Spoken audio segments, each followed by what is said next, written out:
আমি কিন্তু এখন স্বাস্থ্য সচেতন। না না, চিনি খাই না, তেলও খাই না, নো অয়েল। ফ্যাট বার্ন করতে হয়, বার্ন বার্ন। না বন্ধু, তোমরা চাও আমি একটু হেলথ কনসিয়াস, একটু জিম করে আসি। না, রাইতে তো ভাত খাই না, আমি 9টার পরে পানি খাই না। একটু বাদাম প্রোটিন। আপনার দাওয়াতে আসতে পারবো না, অনেক তেলের খাবার। হেলদি জিম করতে আমার খুব ভালো লাগে। বার্ন। এই সরো সরো, জগিং করতেছি, একটা রুটিন বানাইছি। তুমি তো ডায়াবেটিস, এখানে কত ক্যালোরি? হ্যালো ক্যালোরি, ও sorry Kakuli. Protein, multivitamin, calorie. মানুষ বার্গারও খায়, 10 জনের 9 জনই ব্যায়াম করে না। কানেরও একটা ব্যায়াম আছে, কনসিয়াস। একটা চকলেটে যত ক্যালোরি, তো 14 গোষ্ঠীতে তত ক্যালোরি। আমার পুরা শরীরেই মোটিভেশন, ক্যালোরি বার্ন। না না, এগুলা খাই না। রক্ত সঞ্চালন। তুমি কি চিনি খাও? হ ভাই।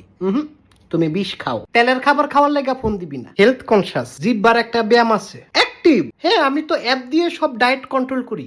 তুমিও করো করো, আল্লাহ মাফ করুক। তুমি কি জিম করো না? Green tea, burning burning burn. আমি আর খাইতে পারবো না। কাঁচা পেঁপে, হেলদি। শশা আমার প্রিয় খাবার। Fat burn. এই যে এটা কইলাম মাসেল মাসেল। না না, বিরিয়ানি খাবো না, শশা দেন শশা। Healthy wealthy. না না, এগুলা